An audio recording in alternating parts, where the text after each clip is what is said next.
Hey y'all, it's Scarlett here to do my first Mask With Me Monday video of 2020. And today I will be using the Formula 10.0.6. That's what I say. Pores Be Gone, no, Pores Be Pure Skin Clarifying Mud Mask. That is what we're using today. I have the little one. I needed to purchase something for like $1 to use a coupon that I had, and I decided that I would get this. It's like $3.50, and why not get another mask, right? Since I do this series, and I'm going to go ahead and start applying this. I was using the Yes 2 brush tool, but now I'm using the e.l.f. brush tool, mask tool. It has a spatula on this end, and it has a brush on this end. See that? And so I'm gonna be trying something different. It's got e.l.f. written on it, and we'll see how it works. Okay, this has strawberry and yarrow, and I also believe it has rosemary to, let's see, eliminate clogged pores and impurities and clarify the skin for instant complexion perfection. Strong claims. We'll see. We'll see. Formula 10.0.6. What do you guys say? Like, how do you guys pronounce that? What do you call this brand? I don't know. Okay. So I think this is probably ideal for masks that are like in pots that you kind of have to dig out or whatever. But I don't care. I'm just going to squeeze it on here. Ew, it's an interesting color. It's like a gray color. And we're just going to go to town. The topic that I wanted to discuss is about, in my case, it's about sexual assault. But it could be, I guess, any type of situation where someone has been wronged by another individual. But specifically for me and for several women that I know, prosecution is a touchy topic. Prosecution and reporting and how we handle the criminal aspect of assault or sexual assault. In my case, I was repeatedly raped by my partner. He was not ever truly violent. He never hit me. He never left bruises. I don't believe he did any internal damage any of the times that he raped me, because he wasn't rough enough to do damage. But at the same time, also, damage can be done just from rough sex. It doesn't have to be rape. And he was someone I was in a relationship with. So, we were having sex, and who's to say that it wasn't just a case of rough sex that got out of hand. And I just got some of this on my glasses. I'm just going to wipe that off. I'm leaving my glasses on this time so I can see you guys. And this tool fits better under my glasses. It says a thin layer. I don't know if this is a thin enough layer. What do you guys, I don't know. What do you guys think? But what I want to tell you, and of course I just dropped that on my shirt. Of course I did. I'm a disaster perpetually happening. Not waiting to happen. Nope. I am just always happening. Always happening. You just may not be currently seeing it happen. But in my situation, I could not prosecute my partner. I didn't have any proof. Zero. I had zero proof that he had raped me, except that I had trauma. I had nightmares. I had anger. I was just extremely enraged, very defensive, very confrontational after he and I split up. And it was just because I was scared and I was processing all of the feelings that I had held in while I was with him, because in my situation I had felt that I had to stay for reasons that will probably come up in another Mask With Me Monday video. And I didn't feel that I had a choice. I felt that, staying was the only choice I had at that time. So it wasn't that I wanted to be with him really or anything like that. You don't understand the reasons why someone remains in a situation unless you are in their situation. You also don't understand why someone chooses whether or not to prosecute an individual unless you are in his or her situation. And it's not up to you. If you are an ally, if you are a friend or a family member of someone who has been attacked, or even if you are someone who has been attacked, you are a survivor yourself, it's not your decision what other people do.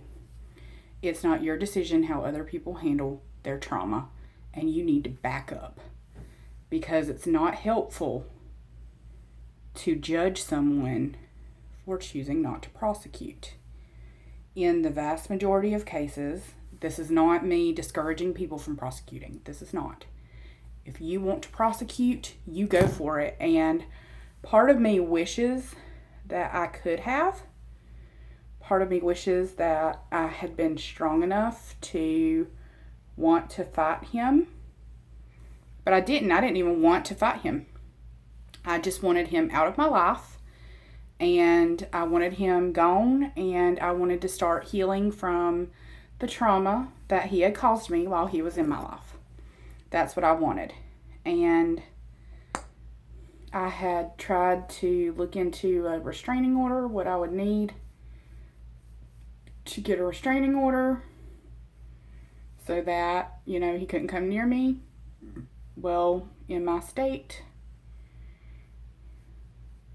you need some kind of charge to be brought against that person in order to have a restraining order. There needs to be some kind of law enforcement involvement in order to get a restraining order. Like, there has to be some kind of justification. You can't just willy-nilly get a restraining order on someone that, you just suddenly seem to have an issue with when you haven't before, or, something like that. I don't know.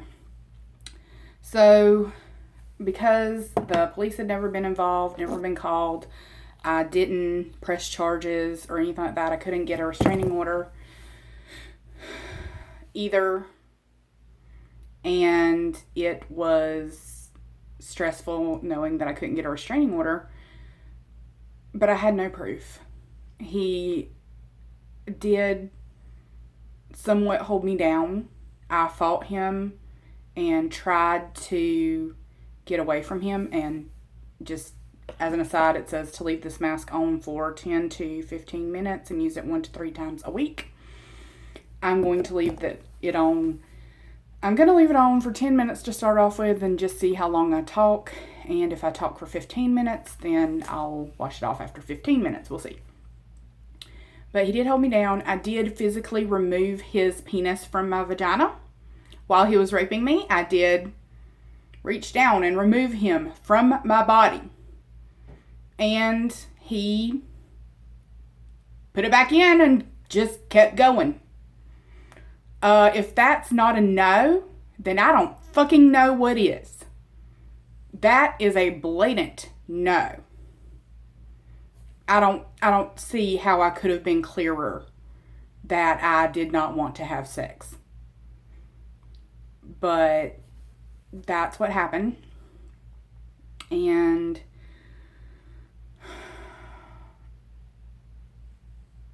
it bothers me that I couldn't do anything about it, that I could not press charges because I had no proof. But what bothered me more is that I had people in my life, not my family, thank goodness, but I had people in my life that actually got mad at me for not pressing charges or not pursuing any legal action. And I explained that there was nothing I could do. I explained that I had looked into it and there was nothing I could do because I had no proof. And one person in particular got mad at me for it. And that's not helpful and that's not supportive. It's not your decision. It is not your decision. And if I'm already upset about the fact that I don't have enough proof to press charges, and I'm already upset about the fact that I cannot prosecute, that I have looked into it and cannot prosecute, or I don't want to prosecute because I'm traumatized, because you do have to face your attacker in court, or I don't want to prosecute because I know that in the vast majority of cases, even if he is convicted, he's going to be back out on the street in 3 to 5 years if I'm lucky. He will go away for that long. So don't tell me what I have to do. Someone has already done that. Someone has already taken my choices away from me. And you trying to take my choices away from me is not helpful. My choices are mine. My decisions are mine. My mistakes are mine. And I get to live my life the way I choose. Especially after having been traumatized. And this is something that has upset me for a long time that I haven't felt comfortable talking about just because I was too angry. I was too angry and I was too upset to be able to discuss it reasonably and rationally and calmly. And I'm still having trouble discussing it calmly because you can't be an ally to someone and be someone's support system and pull something like that. You have to be supportive regardless of whether you agree with their decisions or not. And that's something that I feel like a lot of people don't understand in life in general. If you're someone's friend, if you're someone's partner, if you are someone's child, if you are someone's sibling, if you are someone's parent, loving someone means supporting that person, even if you don't always support that person's choices. Okay? We are all individuals. We all have the right to make our own decisions. And if you don't support that person's choices, you can still support that person and say, I'm going to be here for you even if this turns out badly. I'm going to be here for you even though I disagree with what you're doing. I have managed to find that ability in my life because I have been in situations where I needed someone to do that for me and they didn't. So having gone through those situations, it put me in a position to understand that you can love someone without loving the decisions that they make. And I'm not saying that I'm perfect. I'm not saying that there are decisions that people have made that haven't caused me to choose to bow out of their lives. There are. But I try. And that's all you can do. And I'm just asking you to at least try. And if you are a survivor and the people in your life are not supporting you in the way that you need them to, find a better support system. Find a group. Go online. Just find a better support system, because you need people that are going to be there for you and that are not going to try to push things on you and that are going to allow you to heal in your own time and your own way. And that's really important. Also, I have a very close friend, and I want to share an experience that she had, because it just makes me so angry. And you need to not be the type of person that did this to her, because he's just a shit person. That's all I have to say. Like, I've never met him, but I hope I never do, because it won't be pretty. But she was assaulted, and she was assaulted while she was in a relationship with someone, and they were engaged. They were in different states because she was in the military. I think they may have both been in the military. She was assaulted by her CO. And she was actually drugged and assaulted by her CO. And she told him about it. And he dumped her. He broke off their engagement because she did not want to pursue any kind of prosecution. She didn't have proof. I don't remember if she went to the hospital the next day and they did a kit. I don't remember the circumstances, but either way, she didn't have a blood test showing that she had drugs in her system. She didn't have any way of proving what had happened, and it was her word against his, and she was still in the military, and what was she supposed to do? How was she supposed to fight that?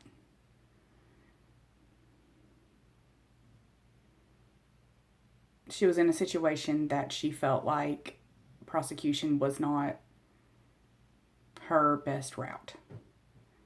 And for those who do prosecute, I applaud you, because it's hard. It is probably one of the most difficult things you will ever do. It's the most difficult thing that anyone will ever do. It is daunting, but I appreciate that you want justice.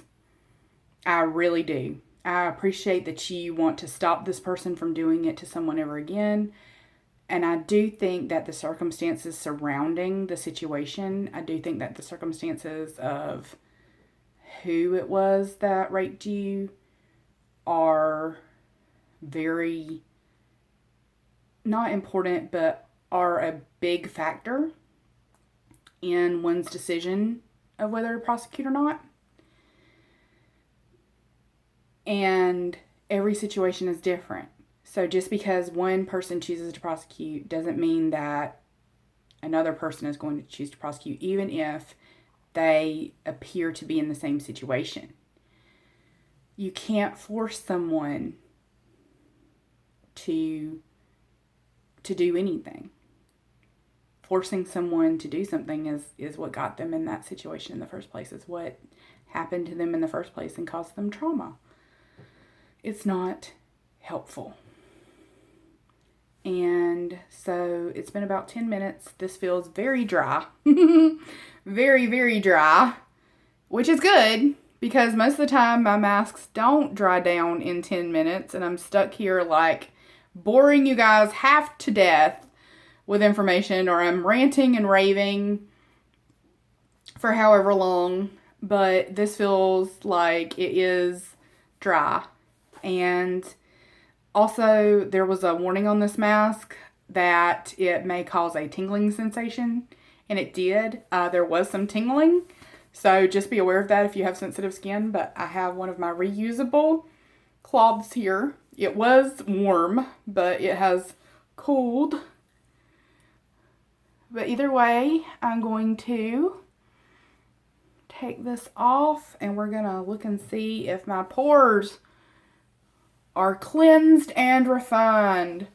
I'm probably mostly going to get it off of my nose and upper cheek area where I have the most issues with my pores. I don't have large pores in most places, but I do tend to use a poreless primer right here on the apples of my cheeks and on the bridge of my nose. So we're gonna see if this does anything. And if not, don't buy it. Okay. So let me grab a mirror. Give me just a second. Oh, you know what? I have one. There we go. It's going to change the angle of the camera a little bit, but oh no, there is no mirror in here. Never mind. Let's change the angle of the camera back. And I'm going to reach over here for this mirror and knock something down because life. Okay. Ooh. It did clean out my pores, and it did refine my pores.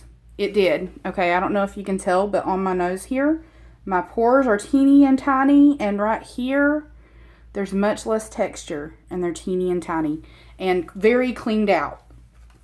And I struggle. I get clogged pores quite a bit. I don't get blackheads or anything like that, or, you know, any serious kind of blemishes, but I do struggle with like getting dead skin in my pores because I'm a dry gal. My face is a desert.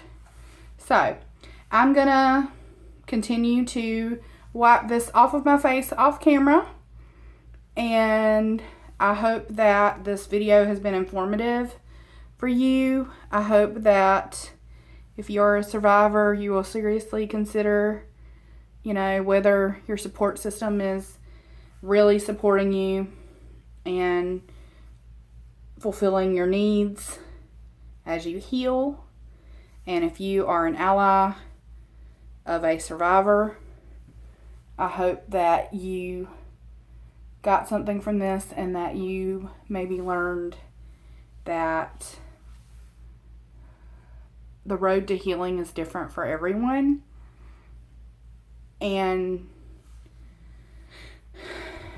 it's not your decision, and it's not your right to tell someone how they have to heal and how they have to handle a situation that another person put them in. So, if you like the video, please give it a thumbs up. I keep forgetting to say that, but I do really appreciate feedback. It's helpful. I need to know what kind of things go over well and what don't. And I will see you in my next video, and I hope that you are well until then. Bye. Mwah!